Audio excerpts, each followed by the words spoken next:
నమస్తే, welcome to our channel. నేను అంకిత. Johnny మాస్టర్పై సృష్టి వర్మ అసలు కేసు పెట్టడానికి అసలు దాడి తీసిన కారణాలు ఏంటి? ఎందుకంటే చూసుకున్నట్లయితే తను జానీ మాస్టర్తో కలిసి 5 yearsగా వర్క్ చేస్తుంది. మరి 5 yearsలో కూడా తనని చాలా హెరాస్ చేశారు అని అయితే అందరితోనూ చెప్పారు. అదేవిధంగా కేసు అయితే కూడా నమోదు చేశారు. అయితే మరి ఇప్పుడు చూసుకున్నట్లయితే ఈ 5 years ఆగి ఇప్పుడు బయటకు వచ్చి అసలు ఎందుకు కేసు పెట్టారు, అసలు కేసు పెట్టడానికి గల మెయిన్ కారణాలు ఏంటి అని తెలుసుకోవడానికి నాతో పాటు సినీ క్రిటిక్ యజ్ఞమూర్తి సార్ ఉన్నారు. ఆయనతో మాట్లాడదాం. Hi sir. హాయ్ అంకిత. సార్, ఇప్పుడు చూస్తే జానీ మాస్టర్ పైన సృష్టి వర్మ కేసు అయితే పెట్టింది. సో అంటే అసలు 5 yearsగా తన దగ్గరే వర్క్ చేస్తున్న ఆమె సడన్గా ఎందుకు అసలు కేసు పెట్టడానికి మెయిన్ రీజన్స్ ఏవై ఉంటాయి అంటారు? సో మన సృష్టి వర్మ, సో అమ్మాయి ఎంపీని మధ్యప్రదేశ్ నుంచి వచ్చిన అమ్మాయి. ఢీలో కంటెస్టెంట్గా సీజన్ 11లో ఆమె ఒక కంటెస్టెంట్గా పార్టిసిపేట్ చేశారు. సో విజేతగా నిలవకపోయినప్పటికీ కూడా చాలామంది అమ్మాయి డ్యాన్స్ మూమెంట్స్, ఆమె చేసేటువంటి ఎనర్జెటిక్ పర్ఫార్మెన్స్లు అవన్నీ కూడా చాలామంది దృష్టిని ఆకట్టుకున్నాయి. సో అదే సందర్భంలో ఆమె జానీ మాస్టర్ దృష్టిలో కూడా పడ్డారు.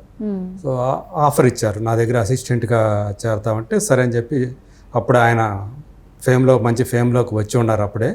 సో జానీ మాస్టర్ నుంచి వచ్చిన ఆఫర్ తోటి ఆమె సంతోషంగా యాక్సెప్ట్ చేశారు. అలా 2019లో అంటే 2017లో ఆమె ఇక్కడికి వస్తే 2019లో అసిస్టెంట్ కొరియోగ్రాఫర్గా ఆయనకి అసిస్టెంట్గా ఆమె జాయిన్ అయ్యారు.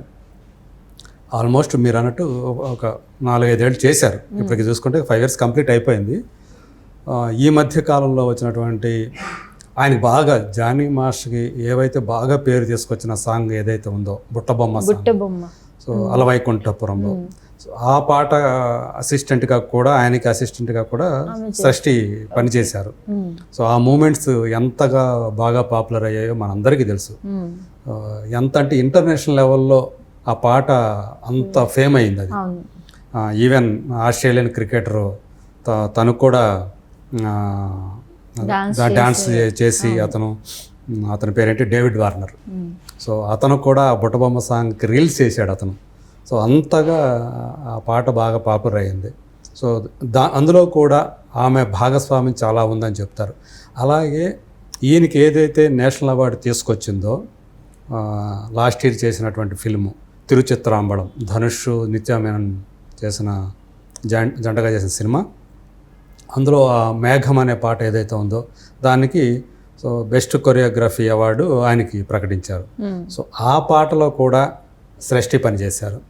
సో ఆ సందర్భంగా ఆమె ధనుష్ తీసుకున్నటువంటి ఏవైతే ఇమేజెస్ ఏవైతే ఉన్నాయో అవి ఆమె షేర్ చేసుకున్నారు. అవి చాలా వైరల్ కూడా అయ్యాయి. సో అలాంటి ఒక టాలెంటెడ్ పర్సన్ అమ్మాయి. సో అమ్మాయి ఆయనకి చెప్పాలంటే ఒక రైట్ హ్యాండ్ లాగా ఉందని చెప్పాలి. ఆ టైంలో కూడా మాస్టర్ చేసిన సక్సెస్ఫుల్ సాంగ్స్ అన్నిట్లో ఈ పాత్ర ఉంది.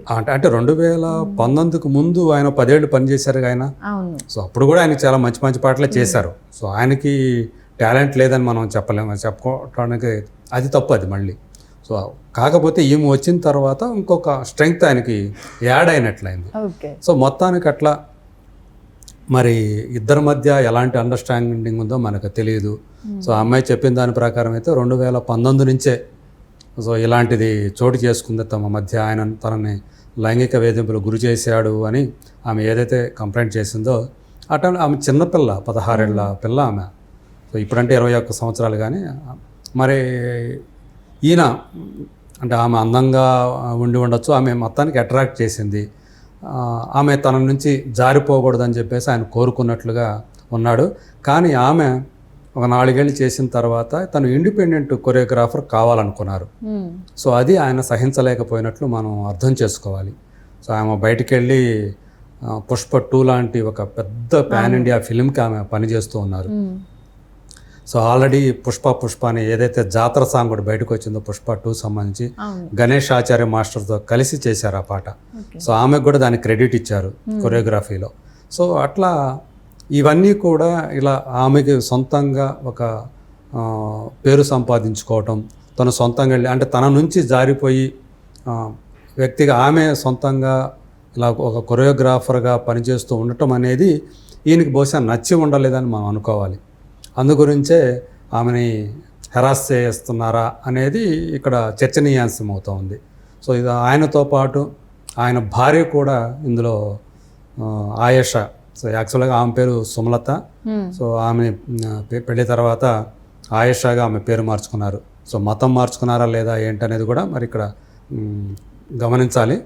సో మతం మార్చుకున్నారనే చెప్తున్నారు ఆమె కూడా. సో ఏదేమైనప్పటికీ కూడా ఇది ఆయనకి బాగా కష్టం కలిగించింది. సో ఈవెన్ ఆయన దగ్గర పనిచేసే టైంలో సో వ్యానిటీ వ్యాన్లో కూడా తనని చాలా ఇబ్బందులు పెట్టాడు. లైంగికంగా ఆ ఫేవర్ అడిగేవాడు. తను నేను కనుక తిరస్కరిస్తే చాలా హెరాస్ చేసేవాడు, కొట్టేవాడు. అట్లాగే ఈ మధ్య కాలంలో అయితే మతం మార్చుకోమని, పెళ్లి చేసుకోమని వేధించడం అనేది ఇంటికి వచ్చి మరీ వేధిస్తూ వస్తున్నారు.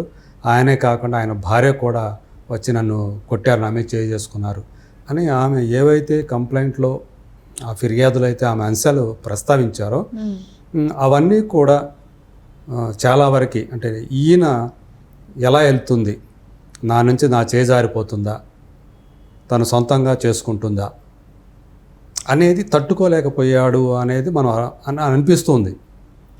ఆమె కంప్లైంట్ ప్రకారం చూసి అదే కంప్లైంట్ కనుక నిజమైతే కనుక ఈయన ఎలాగైనా ఆమెని తన చేతుల్లోనే తన గుప్పిట్లోనే పెట్టుకోవాలంటే ఎలా, పెళ్లి చేసుకోవడం ద్వారా మాత్రమే సాధ్యం. మామూలుగా అయితే పెళ్లి చేసుకోవడం కుదరదు. కాబట్టి ఆమె మతం మారితే కనుక తను పెళ్లి చేసుకోవడానికి వాళ్ళ దాని ఉన్న మత సంప్రదాయం ప్రకారం చేసుకోవచ్చు. కాబట్టి అలా ఆమె మీద ఒత్తిడి చేసి ఇబ్బంది పెట్టారు అని చెప్పేసి మనకు అర్థం చేసుకోవాలి ఆ కంప్లైంట్ నిజమే అయితే కనుక.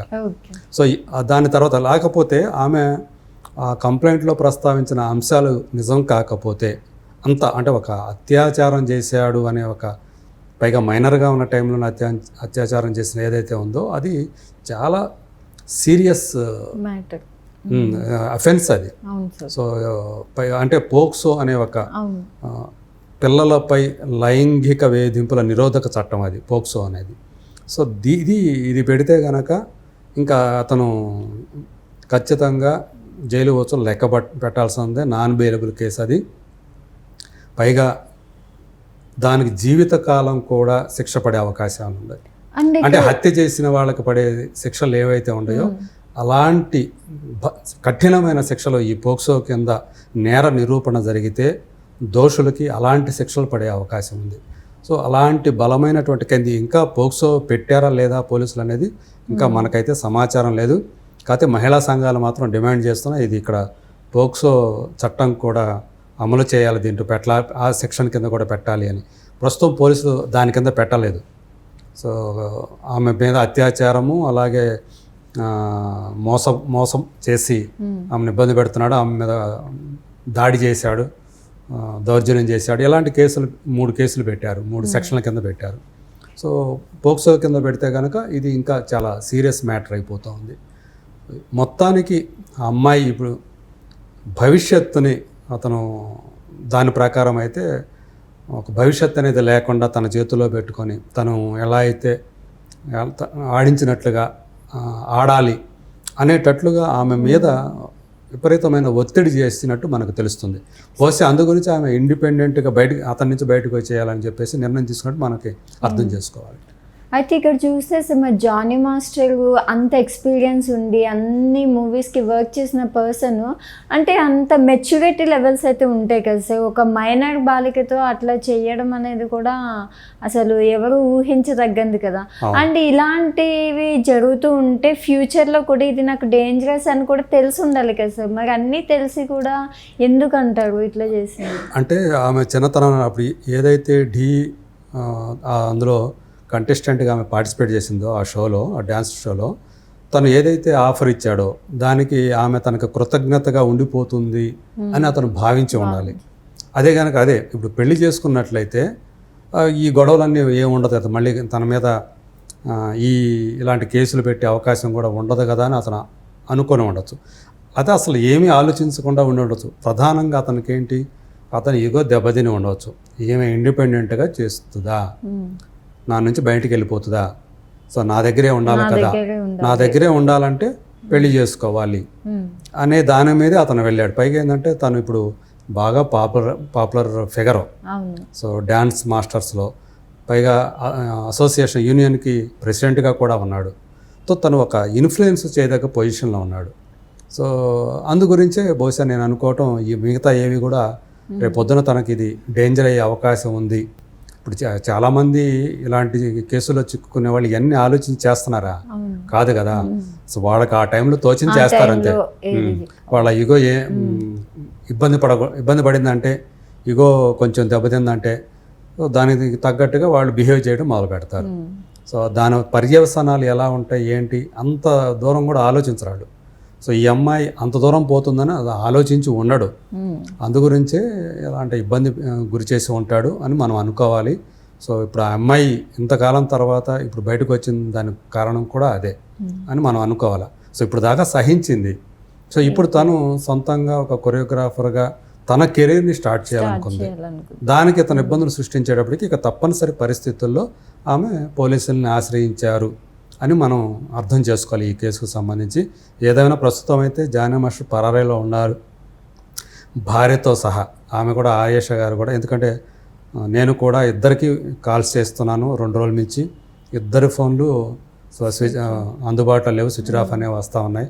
సో కాబట్టి ప్రస్తుతం వాళ్ళిద్దరూ కూడా, ఎందుకంటే పోలీసులు కూడా ఇంకా ట్రేస్ చేయలేదు వాళ్ళని.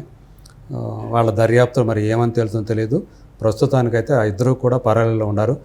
ఒకవేళ ఏ తప్పు చేయకపోతే నిర్భయంగా వాళ్ళు ఇలా అంటే ఎక్కడో దాక్కోవాల్సిన అవసరం వాళ్ళకి కలిగి ఉండేది కాదని నేను అనుకుంటున్నాను. ఎంతో కొంత వాళ్ళు ఇందులో తప్పు చేసి ఉంటారని ఉండబట్టే వాళ్ళిద్దరూ కూడా ఇలా పరారీలో లేదంటే అజ్ఞాతంలో ఉన్నారని మనం అనుకోవాలి. Okay, thank you sir.